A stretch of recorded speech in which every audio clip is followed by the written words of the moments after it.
Today we're going to talk about body scan meditation. First, what it is, and then what we can tell about the history of the practice. Coming right up.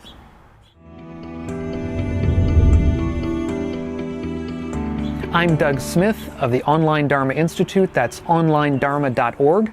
If you're new to this channel and interested in living a wiser and a kinder and a calmer life, consider subscribing to the channel. And if you're interested in courses about early Buddhism, and indeed a free course about wisdom, kindness, and calm, check out onlinedharma.org. So first I'm going to discuss what body scan meditation is, in case you're not familiar with it, and then afterwards we'll talk about the history.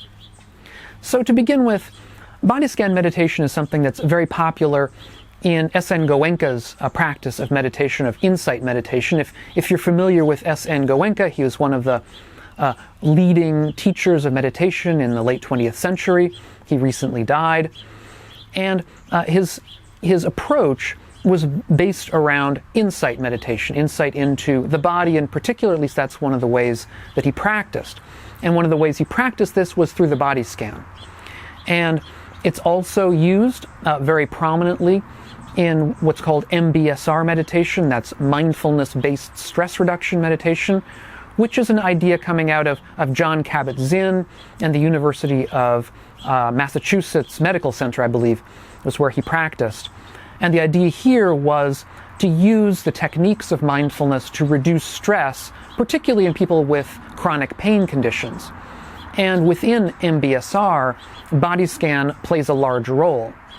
And within MBSR, it's usually done lying down, so that instead of being in a seated posture, which is the way meditation is usually done, instead of that, it's done in a lying down posture. Body scan, of course, can be done in any position, but if one is going to get relaxation out of it, lying down helps. So then what is the practice? Well, it's a practice of scanning, shouldn't be surprising, scanning the body. Basically, you start at one part of the body and work your way to the other end. And it's usually done from the feet upwards. So you begin by contemplating the sensations of, let's say, your right foot. And then you might contemplate the sensations, whatever they happen to be, on your right ankle. And then your right calf, and then perhaps your right knee and your right thigh. And then you might go to the left foot and then up that leg. And then you would feel the sensations, let's say, in the middle of your body, perhaps in your hips, and then the middle of your body, your upper body. You might go then from the right hand up the arm, left hand up the arm, then you feel the neck, and then the head, so on. This is the general practice, and so as a result, through this practice, you gain a more intimate understanding of how your body feels. Because many of us, it is said, at least within much of the contemporary Buddhist tradition, as well as, let's say, the yogic tradition, is that we're oftentimes out of touch with our own bodies. We're out of touch with the way that our body feels and is on a moment-by-moment basis. We tend to be up in the head so much, thinking too much, and concerned with, let's say, the sensations up in this part of the body. And so we sort of lose touch with who we really are in sort of an embodied way. And so this kind of practice can sort of bring us back into the body, and in so doing, reduce stress in us. Because if we can feel the stress in our body, we can begin to relax it. And indeed, that's another practice. So the one I've just been discussing is a practice of paying attention to the body, but oftentimes body scan is done in a slightly different fashion. It's done where you're to, let's say, begin again with your right foot and scan in the same kind of way, but now the instruction is not simply to observe in a sort of a non-judgmental way, but to actually attempt to relax the part of the body. So you begin with your right foot. If you feel tension in there, then you relax the right foot. You go to your right ankle. If you feel tension, you relax. Go to your right calf. If you feel tension there, you relax. And so on throughout the body, sort of working slowly upwards and over and up and until you've completed up to the top of your head. And of course you work around, it's very important to work around your eyes, your jaw, your face, because we all tend to keep a lot of tension in our facial muscles. and we're not aware of this.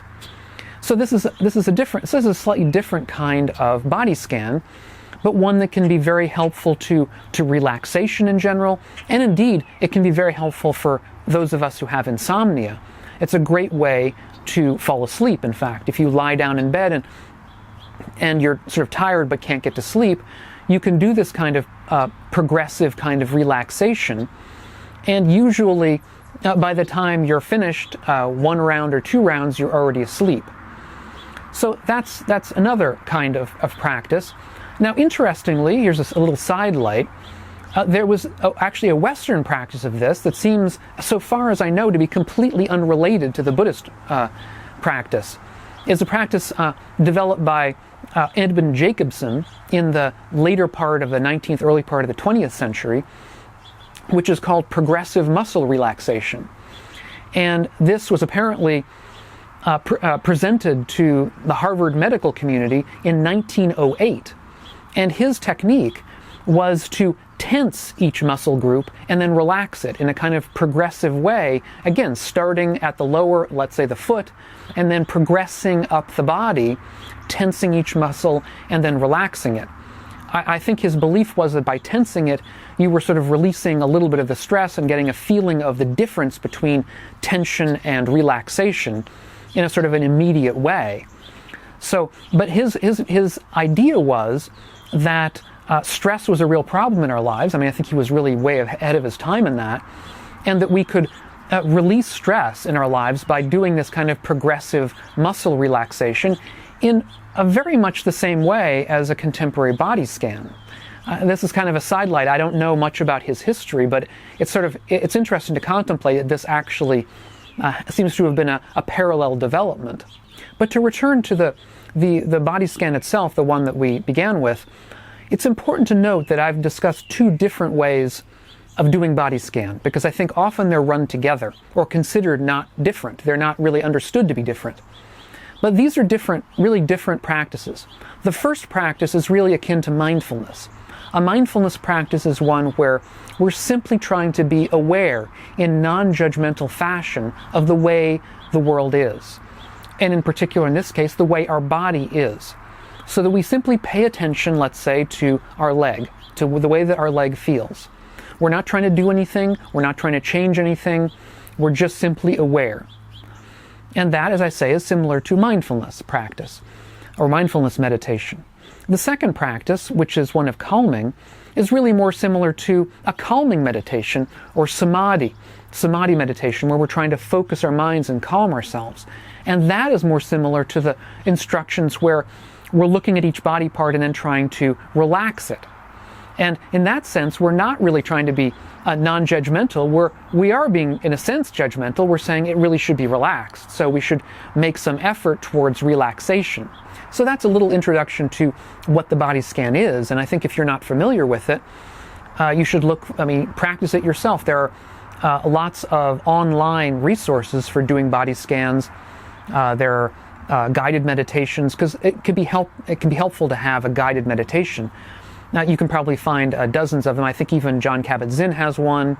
I think people like Joseph Goldstein have them. So anyway, I would recommend it if you're not familiar with it. So now I'd like to turn from the practice of body scan meditation to the history of body scan meditation. And the history is quite interesting and somewhat, I think, questionable, as we'll see. Now, if you ask somebody what the history of body scan meditation is, where it came from, usually what they'll say is that it comes from what's called the Satipatthāna Sutta, which is the sutta on the foundations of mindfulness within early Buddhism. This is one of the texts of early Buddhism. And in particular, they'll say it comes from the section on mindfulness of the body, which is where, again, you would expect a body scan meditation to come from. And they look at a couple, at least I've seen people discuss a couple of different passages within that text. One of them says, they practice breathing in, experiencing the whole body. They practice breathing out, experiencing the whole body. And indeed, this section here may indeed have inspired the body scan. But I think if we look at it and consider it, we'll see that a little bit too general to have been a body scan practice. There's no scanning involved in particular. It's simply an experiencing of the whole body, it says. And this isn't necessarily a scanning from one end of the body to another. It's rather that when you breathe in, you're experiencing the whole body, and when you breathe out, you're experiencing the whole body. Now there's another problem which has to do with what that experiencing of the whole body really might mean in this context. In the very next paragraph, the next sentence in this sutta, it talks about calming the bodily formation. And we might ask what the bodily formation is. It's a word kaya sankara in Pali. It's a phrase, a little two-part word.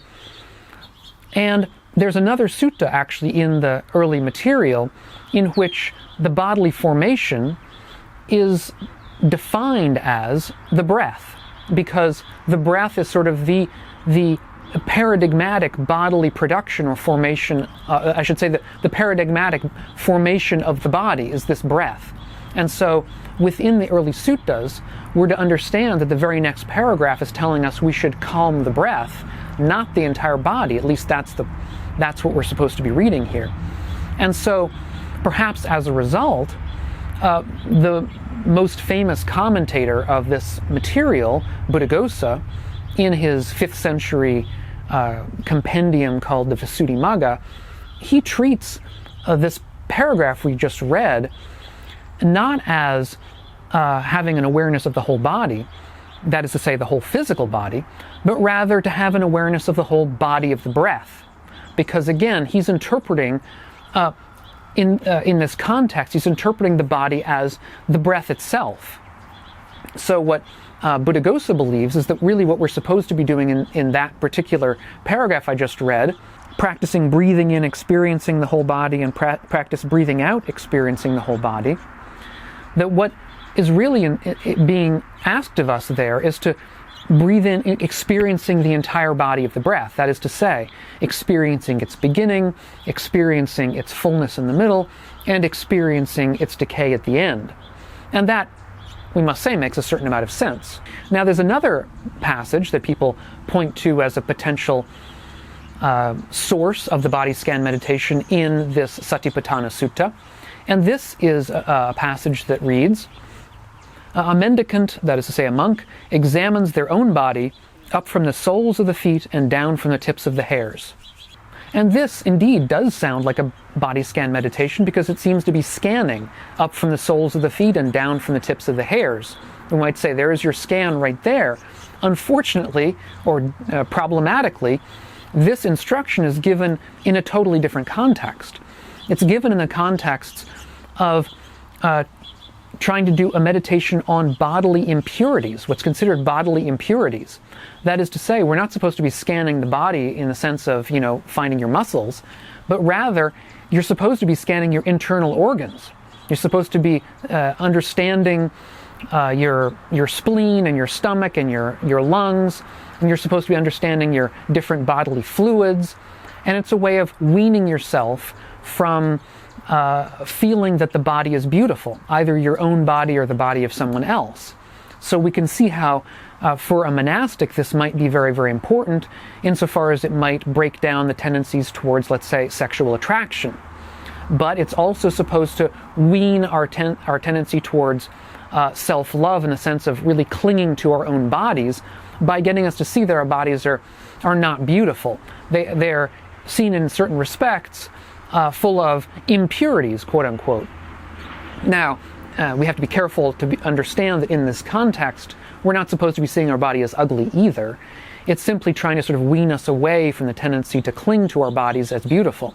So this is a long way of saying that, these are the two paragraphs that are usually pointed to in this sutta, and I don't think either of them really establishes that body scan meditation was taught in early Buddhism.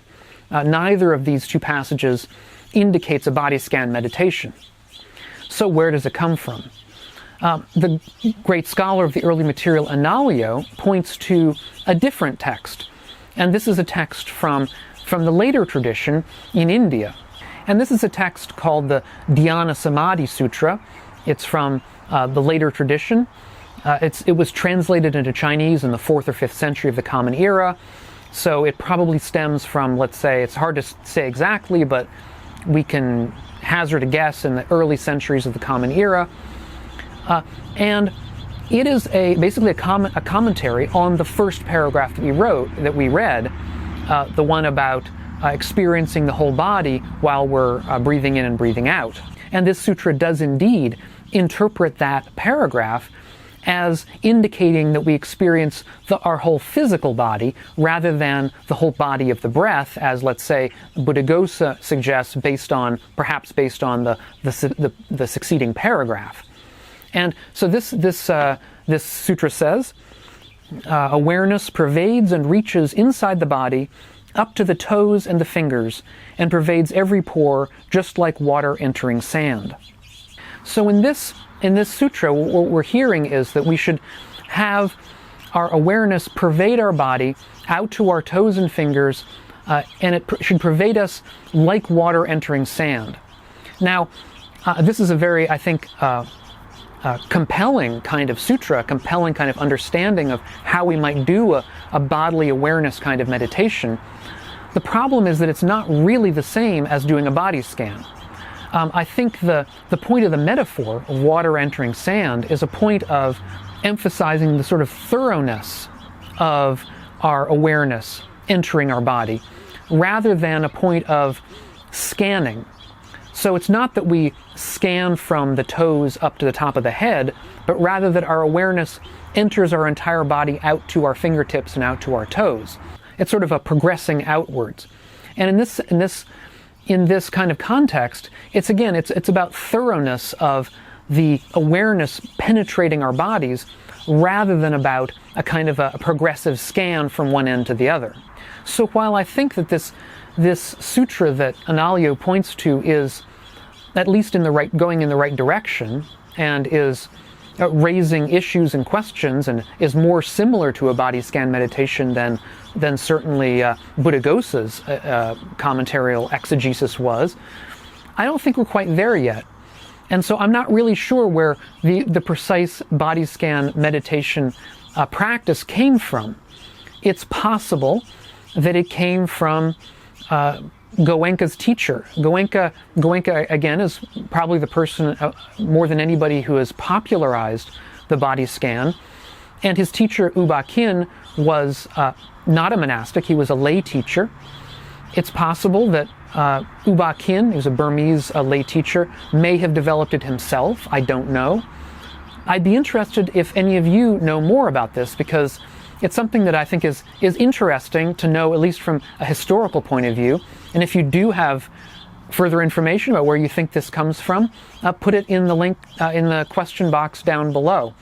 It's possible also that this is simply something that was developed many centuries ago in either Burma or Sri Lanka or Thailand or somewhere, and the history is lost to us. But again, I'd be interested to know if any of you know more. If you find these talks of mine useful to your practice, consider checking out my Patreon page. If you're interested in a deeper dive into the early Buddhist texts and early Buddhist philosophy and practice, check out onlinedharma.org and give it a thumbs up if you enjoyed this. Subscribe, and I hope we'll catch you in the next video. Meanwhile, all of you be well.